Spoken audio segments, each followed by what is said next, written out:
예, 이제 2차 시입니다. 그래서 자기 경영 역량에 해당 작품인 이제 구체적인 언어라고 하는 작품에 대해서 살펴보도록 하죠. 오늘 배울 내용은요, 이제 연어라고 하는 작품을 쓴 안도현 작가에 대해서 우선 좀 살펴보고요. 연어 작품을 좀 꼼꼼하게 살펴보고 이 자기 경영 역량과 작품 연어에 대한 어떤 생각해볼 문제들에 대해서 이제 이야기를 나눠보도록 합시다. 자, 이제 자경영, 자기 경영이라고 하는 것들, 자기 경영의 핵심이 정체성이라고 하는 것들, 그 정체성을 확인한 다음에 어떤 자아 실현에 도달할 수 있을 텐데, 그러기 위해서는 어떤 무비판적인 타인에 대한 추종, 모방으로서 도달할 수 없다. 그렇다면 내 욕망은 무엇이고 내가 누구인지를 찾는 게 중요하다. 예, 그런 이야기를 이제 한번 살펴봤습니다. 이제 이 자기경과 관련되어서 본격적으로 문학 작품인 어떤 연어에 대해서 좀 살펴보도록 하겠습니다. 이 연어라고 하는 작품은 안도현이라고 하는 작가가 쓴 책입니다. 어른들을 위한 동화라고 하기도 하는데요. 꼭 동화적인 어떤 상상력, 그래서 그런 것만 있는 게 아니라 어떤 소설로서도 분명히 어떤 가치가 있는 그런 어떤 책이다라고 이해했으면 좋겠습니다. 안도현은 이제 1961년생으로 이제 경북 예천 출생입니다. 대구매일신보하고 동아일보로 이제 등단을 했어요. 두 번 이제 신춘문예로 중앙문단에 등단을 하게 된 겁니다. 안도현의 작품 세계는요, 좀 특이합니다. 그래서 좀 따뜻해요. 그래서 어떤 사랑을 포기하지 않는 그런 어떤 작품 세계를 분명히 갖고 있습니다. 그런데 이 세상이 갖고 있는 어떤 모순과 잘못된 점, 패단 이런 것들을 좀 적극적으로 비판을 해요. 그러면서 그 어떤 이 세상이 갖고 있는 모순의 결정적인 문제가 뭐냐면 사람들 간의 어떤 격차겠죠. 그래서 그 격차가 발생하는 것을 극복하기 위해서 사랑이 어떤 그것을 회복하는 데 가장 중요한 역할을 한다. 이게 이 어떤 소설가가 갖고 있는 가장 중요한 작품 체계다라는 것을 조금 이해했으면 좋겠습니다. 그러다 보니까 자연스럽게 어떤 서민들의 고단한 일상이라든가 혹은 그런 면들을 좀 이렇게 집중적으로 묘사하고요. 집중적으로 그것들을 좀 찾아보고요. 그런 고단한 일상에 대해서 어떤 연민의 시선들을 작가가 드러내고 있습니다. 이게 한 축을 이루고 있다면 두 번째로는 이제 전체적으로 좀 굉장히 자연 친화적인 어떤 상상력들을 많이 좀 갖고 있더라고요. 그래서 인간이 만들어 놓은 어떤 환경 파괴 이런 것에 대한 어떤 적극적인 고발들이 작품 속에서 많이 등장을 하고요. 자연 친화적인 어떤 세계를 동경하는 자세가 안도현의 어떤 작품 체계입니다. 언어도 마찬가지입니다. 그래서 어떤 인간이 갖고 있는 폭력적인 어떤 모습들을 비판하기도 하겠고요. 또 소외당한 어떤 사람에 대한 사랑을 표현하는 부분들도 이 언어라고 하는 작품에 드러나고 있습니다.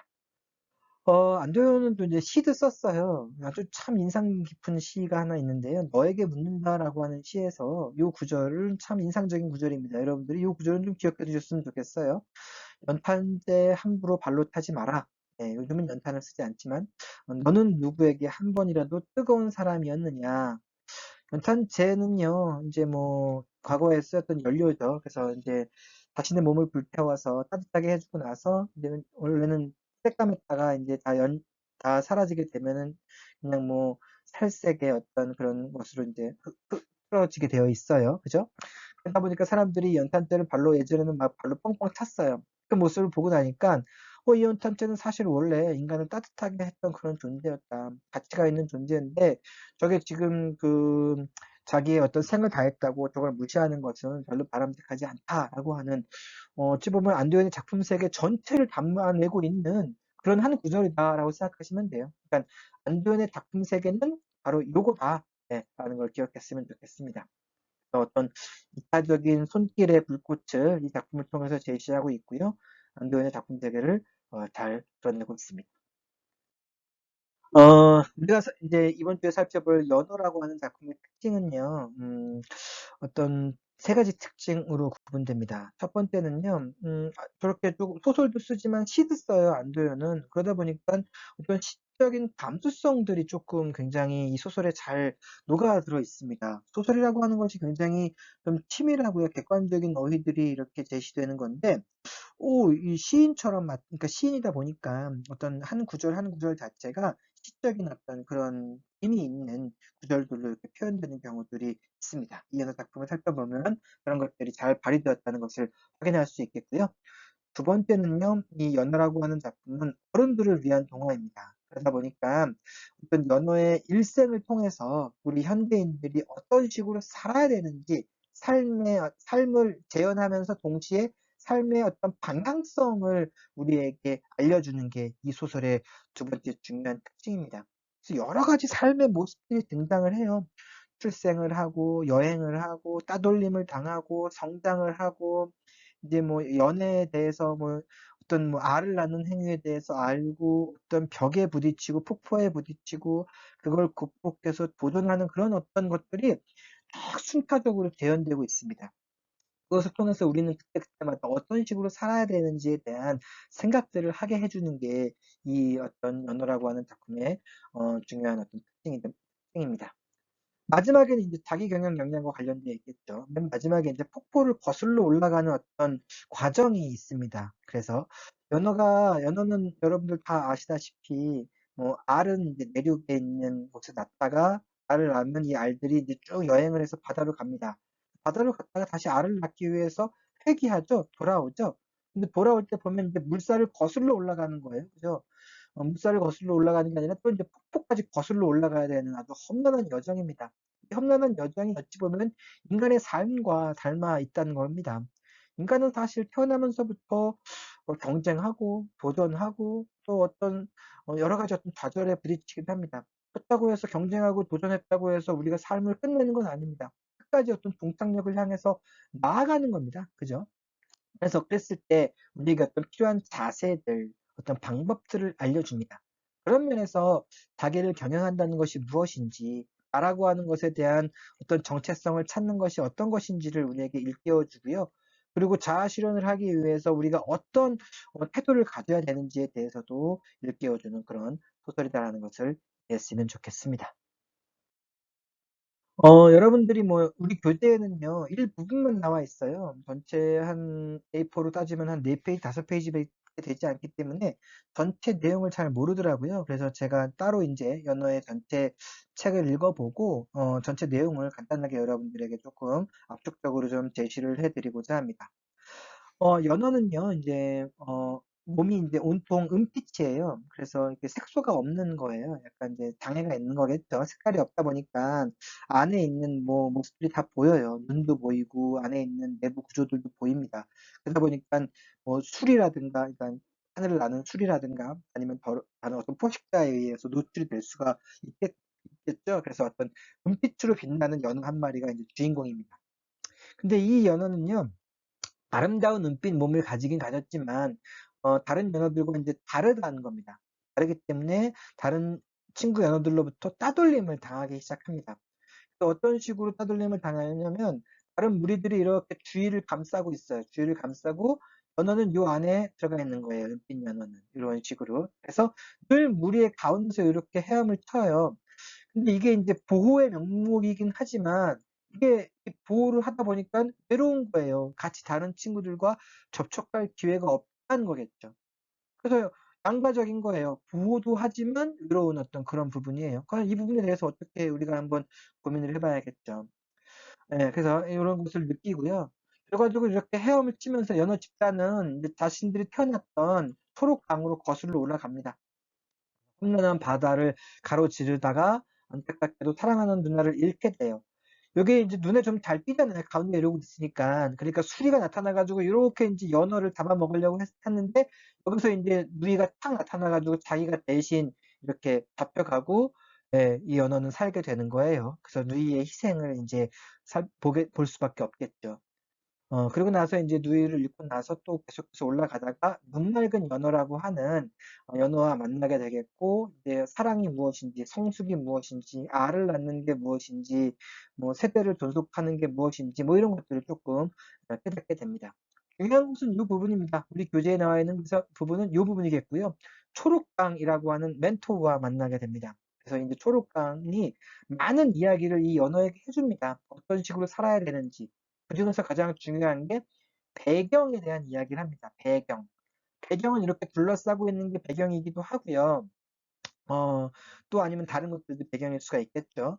그래서 이 배경이 어떤 다른 존재의 내가 배경이 될 수도 있기도 하고 또 다른 사람들이 나를 이렇게 보호해 주기도 하고 뭐 여러 가지 이야기를 나누면서 뭔가 깨달음을 얻게 되는 게 이제 결정적인 우리 소설에 있는 장면입니다. 그 부분 다시 한번 조금 이따가 살펴보도록 하겠고요. 그 어떤 배경의 소중함이라고 하는 깨달음을 얻게 됩니다. 그러고 나서는 결과적으로 맨 마지막에 두려움 없이 이제 어떤 깨달음을 얻은 다음에 폭포를 뛰어넘어서 자기 경영의 길, 그리고 자아 실현의 길로 도달하게 됩니다.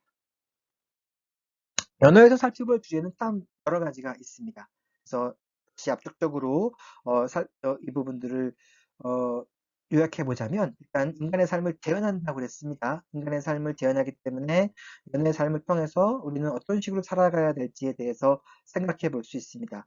죽음, 사랑, 도전과 성장, 정체성 확인, 자유 여러 가지 어떤 갈등 요소들과 생각해 볼 주제들이 담겨져 있습니다. 각 장면마다 생각해 볼 게 참 많아요. 그러니까 독서 토론하기로 참 중요한 아주 효과적인 그런 작품이다라고 이해했으면 좋겠고요. 세 번째로는 이 연어가 이 각각의 어떤 챕터에서 세계에 대응하는 방법들이 있습니다. 그러면서 세계에 대응해 가면서 자신의 가치관과 세계관을 이제 탄탄하게 만들어 갑니다. 그 과정 속에서 어떤 고통과 희열을 동시에 느끼고 있습니다. 결과적으로 인간의 삶이 그렇다는 거예요. 인간의 삶은 고통과 희열이 반복되는 연속일 때고요. 그러면서 성장해 가는 걸 겁니다. 이 소설에서 또 살펴볼 주제는요, 아까도 이야기했지만 그 둘러싸였을 때 열등감을 느끼고 소외감을 느끼기도 합니다. 그러면서 나의 어떤 정체성에 대한 고민들을 하는 그런 부분들도 있을 거고요. 우리가 뭐 왕따를 당하거나 혹은 왕따를 시키거나 이런 경우들도 많이 당해왔을 겁니다. 여태까지 살아오면서.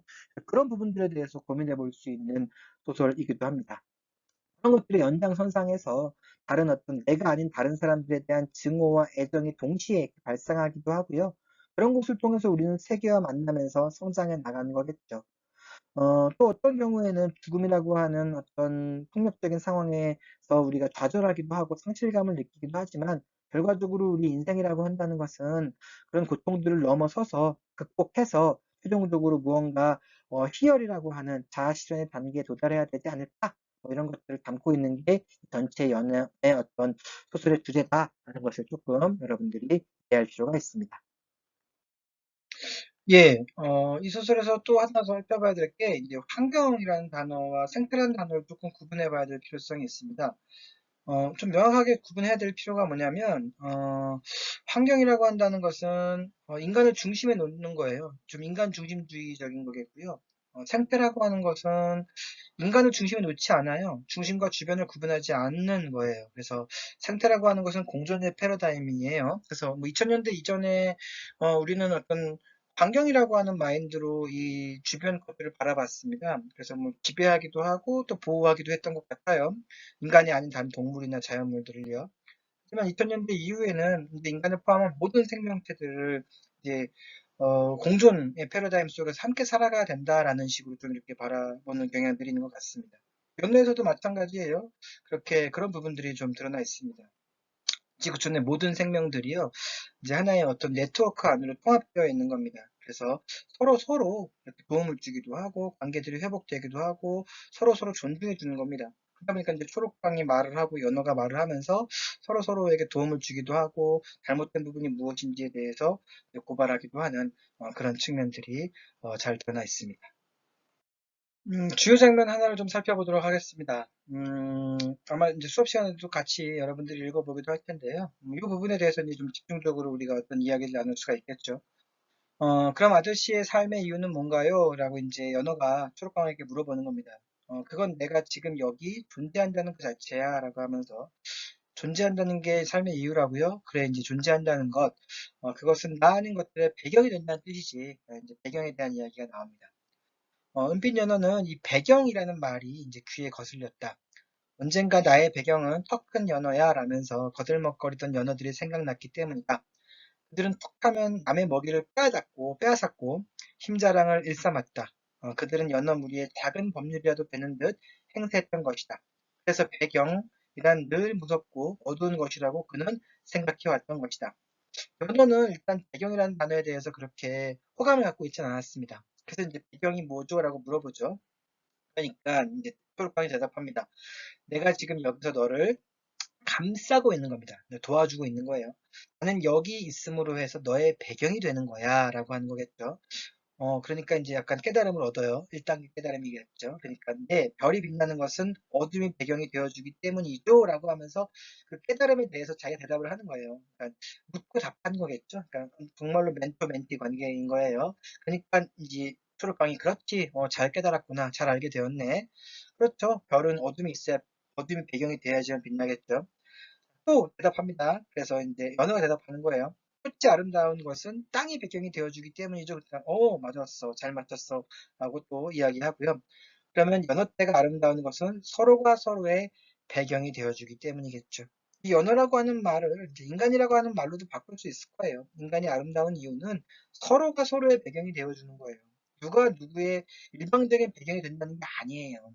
근데 이 초록광을 만나기 전까지 연어는 일방적인 어떤 배경에 대해서 생각했던 거예요.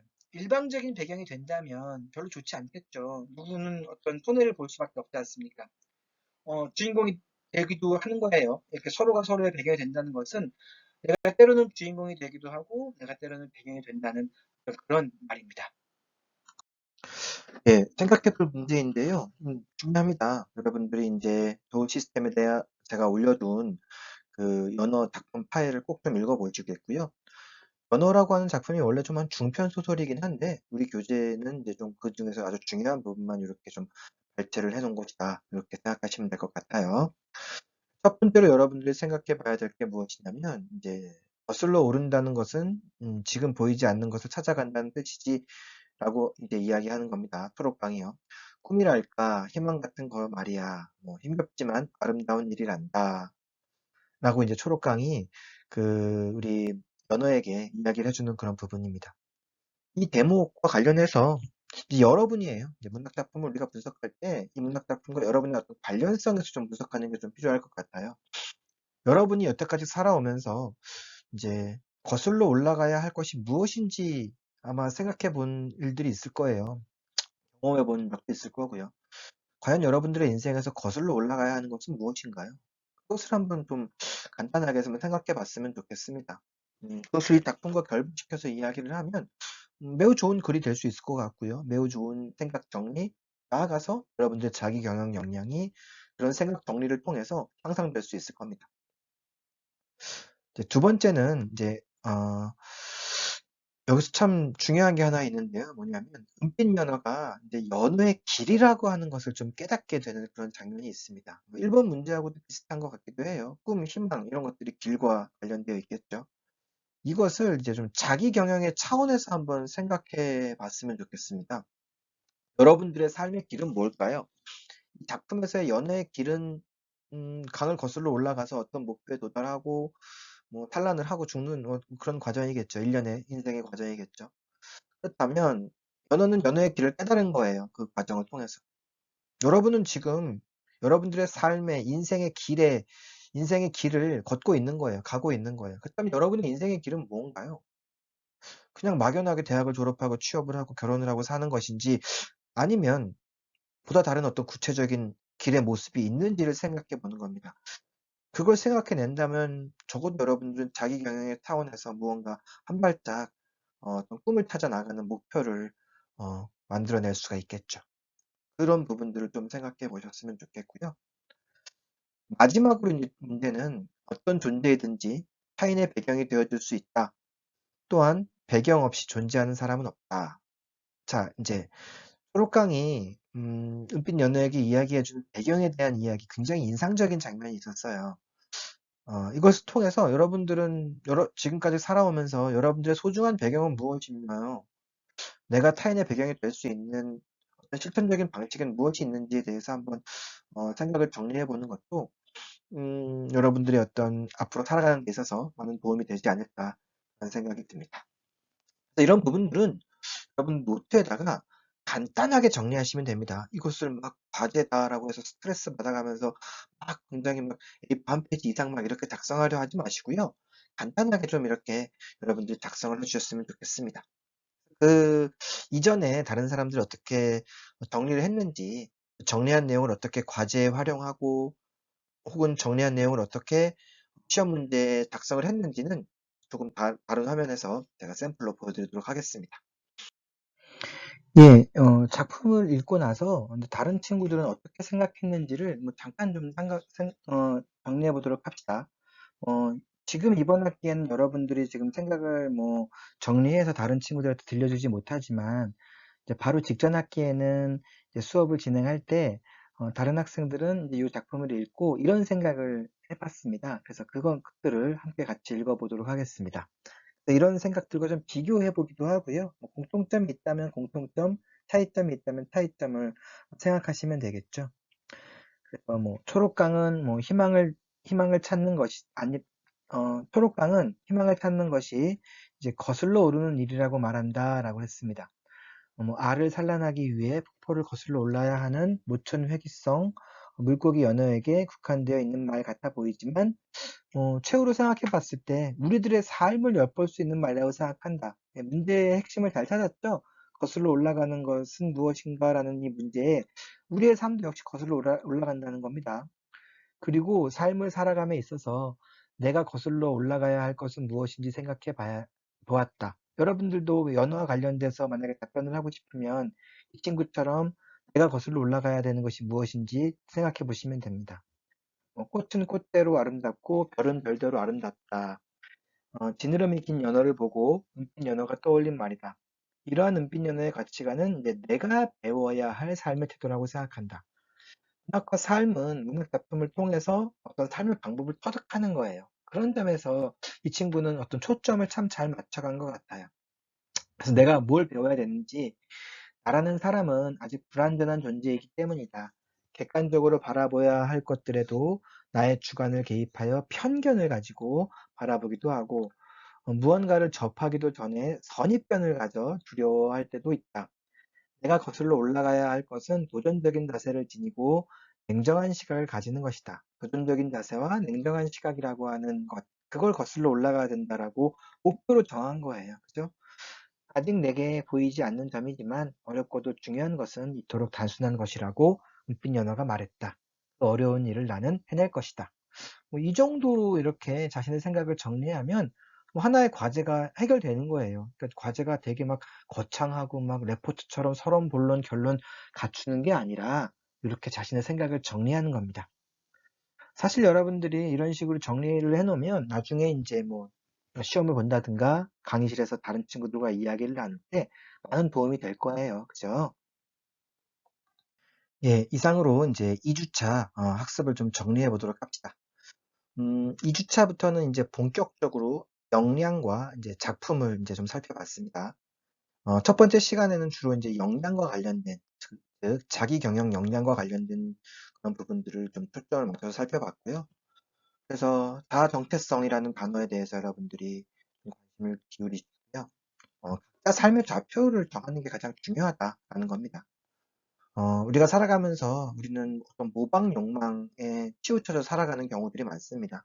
자기가 정해놓은 목표보다는 다른 사람이 정해놓은 목표를 그냥 따라가는 경우가 대부분이겠죠. 그것을 극복하는 것, 그것이 자기 경영이다 라고 생각하시면 될 것 같고요. 자기만의 어떤 아이덴티티, 자아 정체성을 구축하는 것, 그것이 자기 경영이다라는 겁니다. 혹자들은 그냥 뭐 취업을 하고 뭐 돈을 많이 벌고 뭐 출세를 하고 이거를 자기 경영이라고 생각하는 경우들도 있습니다. 근데 그것도 자기 경영이 맞습니다. 그런데 좀 폭을 더 이렇게 넓혀서 자기만의 어떤 목표와 정체성을 구축하는 것도 자기 경영이다라고 생각하시면 좋을 것 같아요. 요즘은 다들 그렇게 사는 것 같아요. 요즘 젊은이들 보면 다른 어떤 모방에 너무 치우치지 않고요. 자기만의 어떤 삶의 라이프 스타일을 분명히 즐기는 게 아닌가. 여러분들도 그런 삶을 살았으면 좋겠습니다. 자, 두 번째는 이제 연어라고 하는 작품을 살펴봤습니다. 이제 연어라고 하는 작품을 이제 인간의 삶과 좀 비교하시면서 좀 여러분들이 이해하셔야 될 것 같아요. 그래서 자기 경영의 어떤 길의 차원에서 아까 생각해 볼 문제도 길이라고 하는 것에 대해서 이야기했었죠. 자기의 길은 결국 인생의 길, 연애의 길은 결국 사람의 길, 인생이었어요. 여러분들의 인생에서 거슬러 올라가야 할 것이 무엇인지, 도전해야 될 것이 무엇인지, 여러분들이 꼭 이루어야 될 것이 무엇인지, 그것들을 대학을 졸업하기 전에 이제 확실히 생각해낸다면, 아마 여러분들은 보다 더 아주 아름다운 미래를 만들어갈 수 있으리라 생각을 합니다. 저는 과거에 대학에 다닐 때, 이제 대학생일 때 그냥 그런 어떤 뚜렷한 목표 의식이 조금 부족했던 것 같아요. 그래서 지금 생각해보면 참 안타깝더라고요. 여러분들은 저보다 훨씬 더 뛰어나기 때문에 뚜렷한 어떤 자기만의 어떤 병행의 길들을 마련할 수 있으리라 생각을 합니다. 하나 더 이제 연어 작품에서 좀 생태주의적인 입장, 옆에서 바라보기, 이것도 참 중요한 것 같아요. 옆에서 바라본다는 것은 수직적인 것이 아니라 함께 공동체를 이루면서 살아간다는 거거든요. 그래서 이런 가치관이 우리에게 좀 필요하지 않을까, 이런 것도 연애를 통해서 좀 배울 수 있었고요. 가장 중요한 것은 이제 또 배경이 되는 것. 내가 남의 배경이 되기도 하지만 남도 나의 배경이 될 수 있다라고 하는 것. 이것도 역시 어떤 공동체적인 마인드라고 할 수가 있겠죠. 인간은 분명히 어떤 공동체를 이루면서 살아갑니다. 사피엔스라고 하는 그 책이 있는데, 그 책을 보면 인간은 정말로 이제 어떤 공동체를 이루면서 이 세계를 개척해 나가고 살아가는 것 같아요. 그죠? 뭐 그것이 뭐 긍정적인 부분들도 있고 부정적인 부분들도 있겠지만, 그것이 어차피 우리의 DNA적인 어떤 DNA에 이렇게 각인되어져 있는 그런 요소입니다. 따라서 뭐 힘들더라도 공동체에서 내가 어떻게 어울려서 살아갈 수 있는가에 대한 고민들을 항상 하신다면 연어가 목표에 도달했던 것처럼 여러분들도 목표에 쉽게 도달할 수 있으리라 생각을 합니다. 예, 이상으로 2주차 강의를 마치도록 하겠습니다. 문학인문교양학부 유창민 교수였습니다.